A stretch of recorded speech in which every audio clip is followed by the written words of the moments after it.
Hello friends, true हिं crime Hindi channel में आपका फिर से स्वागत है। आज की कहानी एक खौफनाक शुरुआत, पहली लाश, पुलिस की शुरुआती भड़क। आज की कहानी कोई अचानक हुई हत्या नहीं है। यह कहानी है एक ऐसे अपराध की जो बहुत पहले शुरू हो गया था, लेकिन किसी ने ध्यान नहीं दिया, क्योंकि जब तक पहली लाश नहीं गिरती तब तक समाज अपराध को अफवाह समझता है। रात अपने आखिरी पहर में थी। शहर लगभग सो चुका था। स्ट्रीट लाइटें जल रही थी, लेकिन सड़कें खाली थी। उसी सन्नाटे में एक गली के कोने पर कुछ ऐसा पड़ा था जो वहां नहीं होना चाहिए था।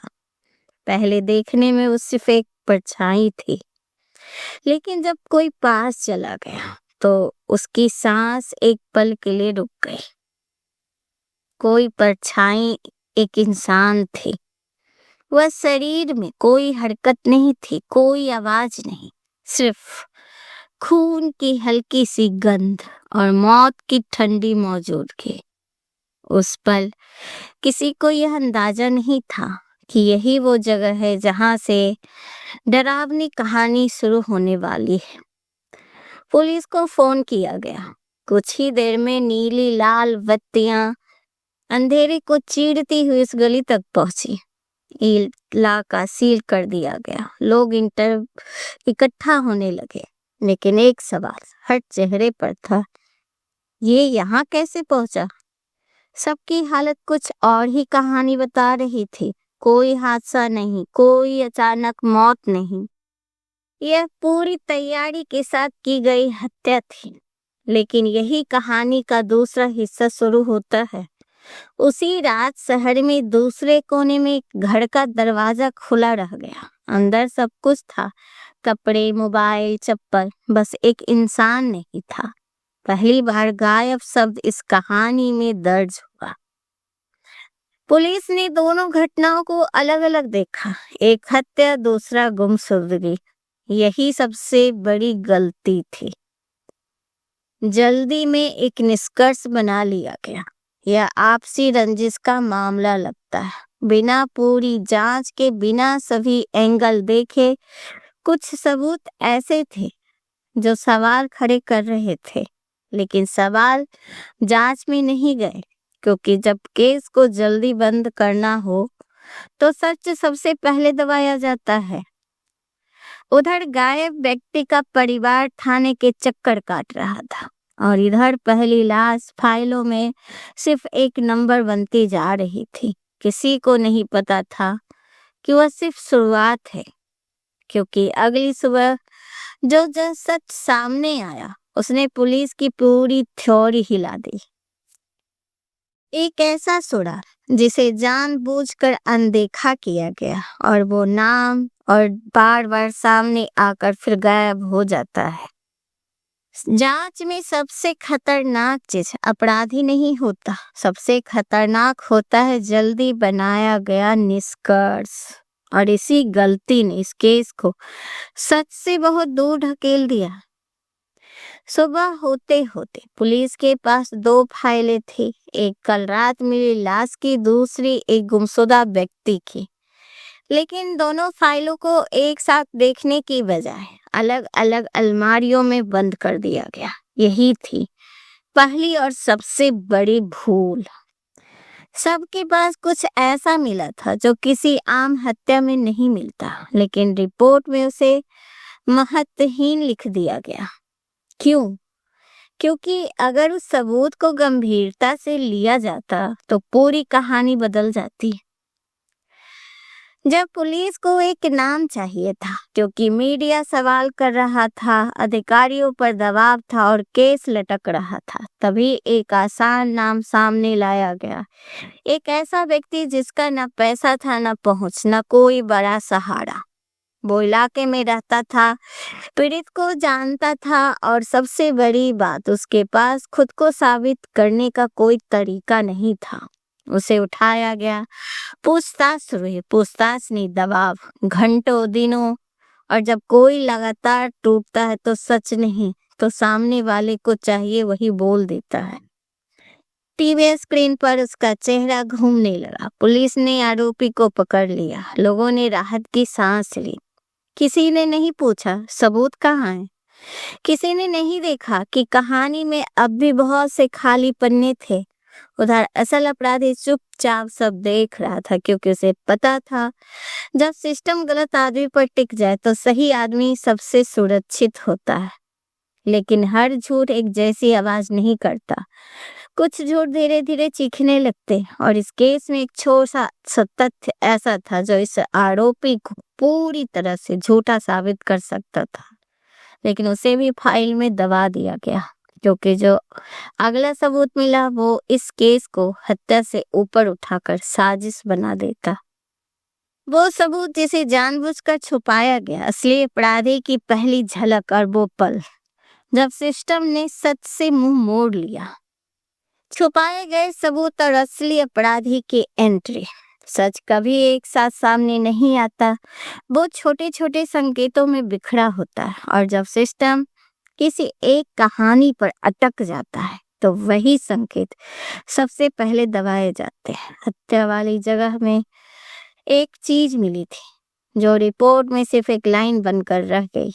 ना उसकी फोटो, ना फोरेंसिक डिटेल, ना आगे की जांच, क्योंकि वो चीज गलत आरोपी की कहानी में फिट नहीं बैठती थी। एक गवाह ने कुछ अलग बताया था। उसने कहा था उसने रात में किसी और को उस गली में देखा, लेकिन बयान पूरा लिखने से पहले बाग के काट दिया गया। गवाह कंफ्यूज लग रहा है, बस यही लिख दिया गया। फॉरेंसिक रिपोर्ट 3 दिन देर से आई, और जब आई तो उसमें 2 शब्द गायब थे। वो शब्द अगर होते तो पूरी टाइम लाइन टूट जाती, लेकिन अब कागज बोल नहीं सकते थे। सच को दबाने का तरीका।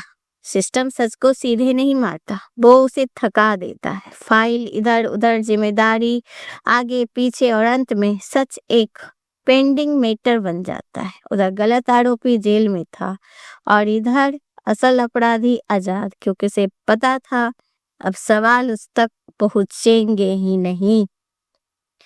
लेकिन हर अपराधी एक गलती करता है। इस केस में वो गलती बहुत छोटी थी। एक फोन कॉल, एक समय, एक लोकेशन, तीनों एक साथ मेल नहीं खा रहे थे। ये जानकारी एक जूनियर अफसर के हाथ लगी। उसने सवाल उठाया, लेकिन सवाल आगे नहीं बढ़ाया, क्योंकि जिस नाम की तरफ इशारा जा रहा था वो नाम संवेदनशील था। वो आदमी सिस्टम के करीब था। उसका नाम कभी रिपोर्ट में पूरा नहीं लिखा गया, सिर्फ एक अक्षर। वही इस केस का सबसे डरावना हिस्सा था। अब कहानी 2 हिस्सों में बट चुकी थी। एक जो जनता जानती थी, दूसरी जो फाइल में कब्र बन चुकी थी, और इन दोनों के बीच खड़ा था एक ऐसा अपराधी जिसे पता था कि वो कितना सुरक्षित है। लेकिन हर सुरक्षा हमेशा नहीं रहती, क्योंकि अगले भाग में एक ऐसा मोड़ आने वाला था जहां सिस्टम के भीतर दरारें पड़ने लगी। अंदर की साजिश, पुलिस, पैसे और सत्ता का खेल, और वो फैसला जिसने सच को और गहरा दबा दिया। कुछ अपराध फाइलों में होते, कुछ हस्ताक्षरों में, और कुछ खामोशी में। इस केस में सबसे खतरनाक जगह क्राइम सीन नहीं था, सबसे खतरनाक जगह थी थाना, जहां सच पहुंच तो गया था, लेकिन आगे जाने से रोक दिया गया। एक मीटिंग हुई, कमरे में 3 लोग, दरवाजा बंद, मोबाइल बाहर, और एक ही बात साफ कर दी गई, केस को यही रोका जाए। कोई बहस नहीं, कोई सवाल नहीं, क्योंकि अब केस हत्या का नहीं रहा, अब केस इज्जत, पैसे और कुर्सी का था। पैसा कैसे बोलता है? जांच के दौरान कुछ नाम ऊपर तक जा रहे थे, ऐसे नाम जो अखबार में आए तो कुर्सियां हिल जाती। यहीं से पैसे की एंट्री हुई, सीधे नहीं, साफ नहीं, लेकिन असरदार। एक अफसर का तबादला हो गया, दूसरे की छुट्टी पर भेज दिया गया, और सवाल पूछ रहा था वो सिस्टम से बाहर हो गया, और जो चुप था वो आगे बढ़ गया। उसी समय गलत आरोपी की फाइल और मजबूत कर दी गई। नए बयान, नई कहानी, सच के ऊपर कागज की एक और परत। सत्ता हमेशा डंडा नहीं दिखाती है, वो डर दिखाती है। और परिवार को कहा गया ज्यादा बोलोगे तो दूसरा भी गायब हो सकता है, बस इतना ही। और उसके बाद उस घर में कोई आवाज नहीं आई। असली अपराधी अब और निश्चिंत था, क्योंकि उसे पता था अब पुलिस, पैसा और सत्ता एक लाइन में खड़े हो तो सच दीवार में टकरा कर खुद ब खुद टूट जाता है।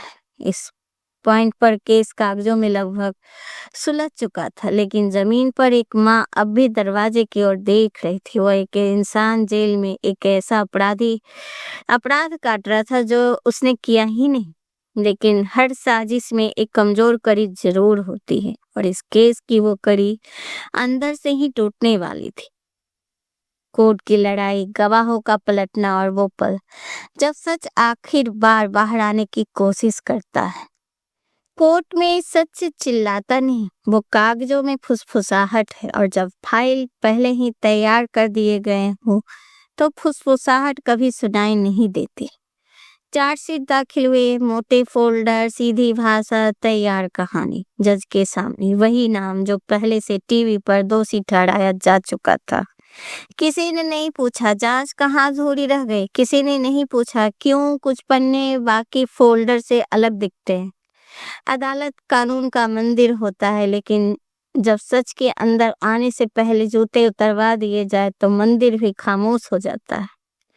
पहला गवाह आया, वो वही जिसने पहले कुछ और बताया था, पर उसकी आवाज कांप रही थी। उसने कहा, मुझे ठीक से याद नहीं। दूसरा गवाह पीछे मुड़ा, तीसरा बीमार पड़ गया, और चौथा कोर्ट तक आया ही नहीं। कागजों में लिखा गया, गवाह सहयोग नहीं कर रहे हैं, लेकिन असली लाइन किसी को नहीं लिखी। गवाह डर रहे। गलत आरोपी कटाघरे में खड़ा था, उसकी आंखों में कोई गुस्सा नहीं था, सिर्फ थकान थी, क्योंकि उसे समझ आ चुका था यह लड़ाई अब सिर्फ उसके लिए नहीं रही। पीड़िता परिवार अब भी पिछले बेंच पर बैठा था, हर तारीख पर, हर बार। उन्हें लगता था शायद आज, लेकिन हर आज एक नए कल में बदल जाता। जज ने कुछ सख्त सवाल पूछे, लेकिन जवाब तैयार थे, और जहां जवाब नहीं थे यहाँ फाइल बंद कर दी गई। कोर्ट से निकलते वक्त किसी ने कुछ नहीं कहा, क्योंकि सबको पता था ये केस अब इंसान का नहीं, समय काटने का हो गया। लेकिन हर केस हमेशा के लिए खत्म नहीं होता। कुछ केस सालों बाद फिर सांस लेते हैं। आज केस कहाँ खड़ा है, कौन टूटा, कौन बच गया, यह अपराध हमें आज भी क्या सिखाता है।